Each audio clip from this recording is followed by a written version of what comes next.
Hello friends, जय माता दी। कैसे हैं आप सब दोस्तों। नवरात्र के पावन पर्व का आज नवा और अंतिम दिन यानी महानवमी। नवरात्र के 9 दिन कैसे बीत गए पता ही नहीं चला। माँ दुर्गा अपने 9 रूपों में हमारे घर आंगन में विराजमान रही। हमारे भक्ति, प्रेम, समर्पण के साथ हम सब ने मिलकर उनकी आराधना की और आज माँ की विदाई का वक्त है।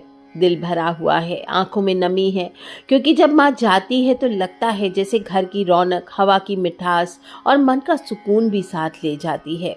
लेकिन माँ कभी सच में विदा नहीं होती। वो हमारे दिल, हमारी आत्मा, हमारी आस्था में सदा जीवित रहती हैं। तो आइए इस विदाई को केवल विदाई न माने, बल्कि इसे माँ की कृपा का प्रसाद मानकर, क्योंकि उन्होंने हमें शक्ति दी है, धैर्य दिया है, हमारे जीवन की हर कठिनाई से लड़ने का हमें साहस दे रही हैं। और आज हम सब मिलकर पूजा करते हैं माँ सिद्धिदात्री का, माँ दुर्गा के नवम रूप का, वो स्वरूप जो अपने भक्तों को अष्ट सिद्धि और नवनिधि का वरदान देने वाली है। कहते हैं माँ सिर्फ एक झलक से ही माँ सिद्धिदात्री अपने भक्तों के सारे कष्ट को हर लेती है और इसीलिए इनका नाम ही है सिद्धिदात्री यानी सिद्धियां देने वाली देवी। सबसे पहले हम माँ सिद्धिदात्री का आवाहन करते हैं। ओम देवी सिद्धिदात्रे नमः। सिद्ध गंधर्व यक्षा द्वैर असुरैर अमरैरपि सेव्यमाना सदा भूयात् सिद्धिदा सिद्धिदायिनी। अपने मन में ये मंत्र को आज के दिन आपको जपना चाहिए और माँ को अपने हृदय में विराजमान करें। कहते हैं जहाँ ये मंत्र गूंजता है वहाँ दिव्यता और सिद्धियों की वर्षा होती है। देवी भागवत पुराण हो, मार्कंडे पुराण हो, कहते हैं जब सृष्टि का प्रारंभ हुआ तब भगवान शंकर ने ब्रह्मांड की रचना के लिए आदि शक्ति का ध्यान किया।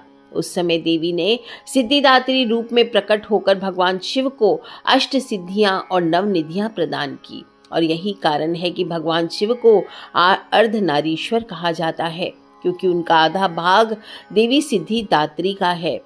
माना जाता है कि देवता, असुर, गंधर्व, यक्ष और मनुष्य सभी ने देवी सिद्धिदात्री की साधना कर अपनी इच्छित सिद्धियां प्राप्त की थी। जो भी सिद्धि ब्रह्मांड में है वो इन्हीं के आशीर्वाद से है। इनकी कृपा से ही हनुमान जी को भी अष्ट सिद्धियां और नवनिधियों का वरदान मिला था और आज भी जो साधक माँ सिद्धिदात्री की आराधना करते हैं उसे अद्भुत शक्ति, तेज और सिद्धियां प्राप्त होती है। संपूर्ण ब्रह्मांड की शक्ति स्वरूप है माँ। इनका स्वरूप अत्यंत ही मोहक और शांत है। कमल के आसन पर विराजमान है, 4 भुजाओं से सुसज्जित है। एक हाथ में चक्र, दूसरे में शंख, तीसरे में गदा, चौथे में कमल का पुष्प और इनका वाहन सिंह है जो शक्ति और पराक्रम का प्रतीक है। चेहरे पर दिव्य आभा है, नेत्रों में अनंत करुणा है और माँ सिद्धिदात्री जीवन के उस पड़ाव को दर्शाती हैं जब इंसान भौतिकता से ऊपर उठकर आध्यात्मिकता में प्रवेश करता है। आत्मबोध और सिद्धि का चरण है यानी जीवन की साधना का चरम लक्ष्य। जैसे बचपन मासूमियत, युवा अवस्था संघर्ष और परिपक्वता ज्ञान देती है, वैसे ही सिद्धिदात्री का स्वरूप मोक्ष और पूर्णता का मार्ग है। माँ सिद्धिदात्री का आधिपत्य कुंडली के नवम भाव पर माना जाता है, जो कि भाग्य, धर्म, अध्यात्म, गुरु और जीवन दर्शन को दर्शाता है। जिनकी कुंडली में नवम भाव मजबूत है वे अत्यधिक धार्मिक और भाग्यशाली होते हैं और माँ सिद्धिदात्री की पूजा से भाग्य उदय होता है, विदेश यात्रा का भाव बनता है, उच्च शिक्षा के योग बनते हैं और अध्यात्म में प्रगति मिलती है। जो भी शिक्षक हैं, गुरु हैं, ज्योतिषी हैं, साधक हैं, दार्शनिक हैं, आध्यात्मिक मार्गदर्शक हैं, शोधकर्ता हैं, इनकी जीविका पर इनका सीधा सीधा असर पड़ता है। इन्हें इनकी साधना अवश्य करनी चाहिए।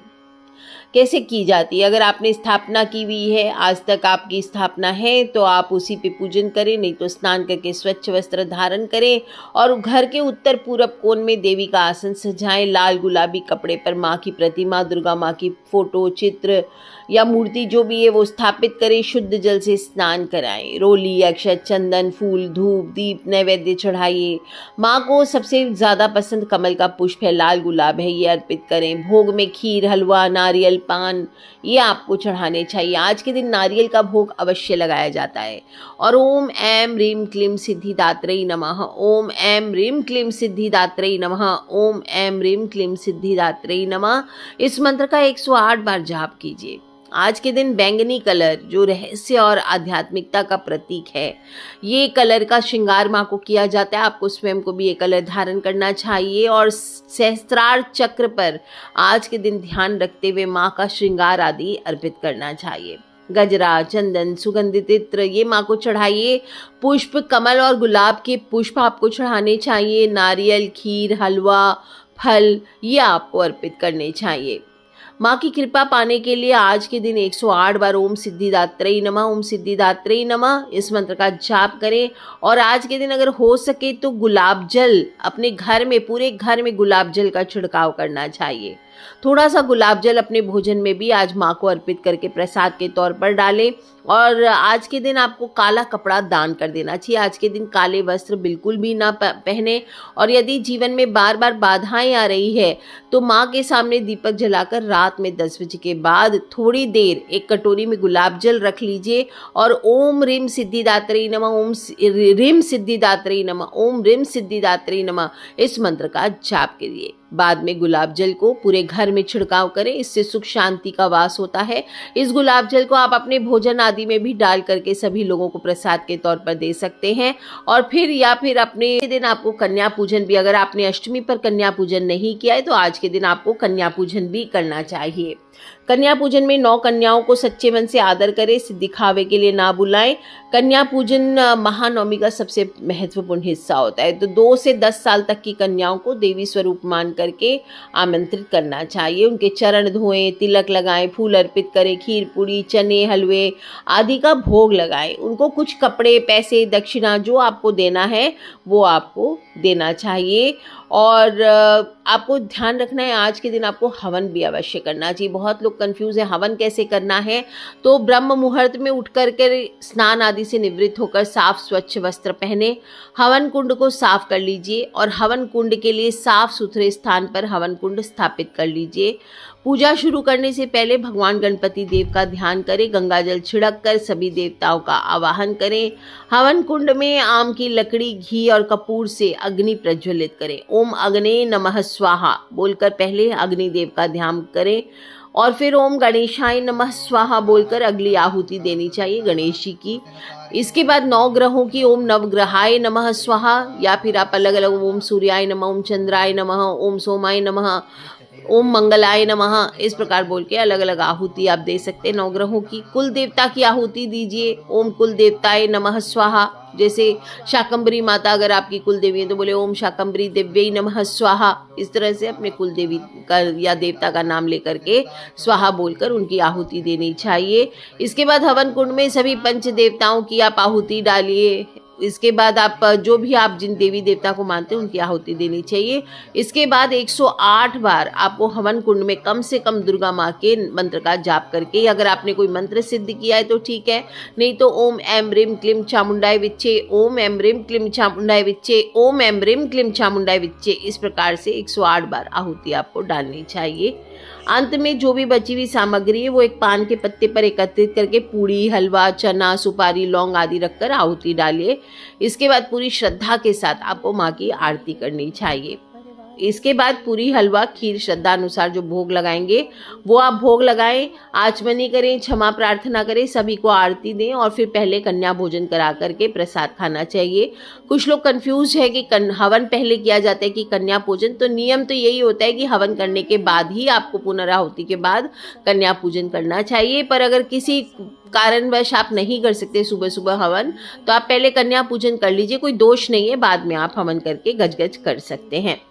दोस्तों अब नया ध्यान रखें गजगज कैसे किया जाता है। थोड़ा सा जो कलश आपने स्थापित किया है उसको हिला दीजिए और पूरी सारी आपकी पूजा हो जाए उसके बाद, और चौकी को थोड़ा सा हिला दीजिए माँ देवी का ध्यान करके। इसके बाद माँ की विदाई करनी चाहिए। विसर्जन वीडियो मैंने पूरा कंप्लीट दिया हुआ है कि किस प्रकार कलश, चौकी आदि हटाए जाते हैं, तो मैं वीडियो का लिंक आपको कमेंट बॉक्स में दे दूंगी, टैग कर दूंगी, पिन कर दूंगी। आप उसको देख करके उसी हिसाब से आपको कलश हटाना चाहिए। दोस्तों, माँ दुर्गा की विदाई का वक्त है और इसके साथ ही साथ अब करवा चौथ, होली अष्टमी, बहुत सारे त्यौहार आ रहे, धनतेरस, दिवाली, सभी का तो सफाई का मौसम भी चालू हो गया। दिवाली की सफाई चालू करनी है दोस्तों, और दिवाली की सफाई अच्छे से करें ताकि इस बार आप सबके घर से सभी प्रकार की नकारात्मक ऊर्जा इस दिवाली की सफाई के साथ ही आपके घर से बाहर चले जाए। और फिर हम स्थापित करेंगे अपने घर में कुछ खास चीज़ें एक एक करके, ताकि वो लक्ष्मी माता को बड़ी तेज़ी से अट्रैक्ट करे और आपके घर में खूब सारी धन लक्ष्मी का वास कराए। तो कर लीजिए उपाय दोस्तों। माता देवी की कृपा से पूरे 10 दिन के नवरात्र हुए और सभी ने बड़ी धूमधाम से सच्ची आस्था के साथ इसे मनाया है। और अब धन की वर्षा करने धनतेरस आने वाला है, दीपों की जगमगाहट होगी, खुशियों की बरसात होगी, अंधकार पर प्रकाश का विजय आएगा। तो साथियों, चलिए नवरात्र के समापन के साथ ही हम सब नए उत्सव की तैयारी में जुटे। हर त्योहार हमें जोड़ता है आस्था, परिवार और आपके अपनों के साथ। तो चलिए मिलकर इसे मौसम कहा जा सकता है त्योहारों का, है ना। तो इस त्योहारों के मौसम को बड़ी उत्साह के साथ और पॉजिटिविटी के साथ मनाते हैं। और माँ सिद्धिदात्री का मैंने संपूर्ण आपको वीडियो बताया है, किस प्रकार से उनका स्वरूप है, उनका क्या उपाय करना है। गुलाब जल का विशेष रूप से आज के दिन पूरे घर में छिड़काव ज़रूर करें। और इस वीडियो को ज़्यादा से ज़्यादा अपने फ्रेंड्स, फैमिली, मम्मी पापा, भाई बहन, बच्चे सभी से शेयर कर लीजिए, क्योंकि हमें नहीं पता कौन सा उपाय कब किसकी लाइफ बदल ले। और दोस्तों, ध्यान रखें, सिद्धियाँ वही पाते हैं जिनका मन शुद्ध हो, जिसकी नीयत सच्ची हो। तो माता सिद्धिदात्री आप सभी को सिद्धि, समृद्धि और मोक्ष का वरदान दे। इसी सच्ची कामना के साथ आज के लिए इतना ही। जय माता दी। बम बम भोलेनाथ की जयकारा। शेरावाली दा बोल सांचे दरबार की जय। बोलिए हर हर हर महादेव शंभो।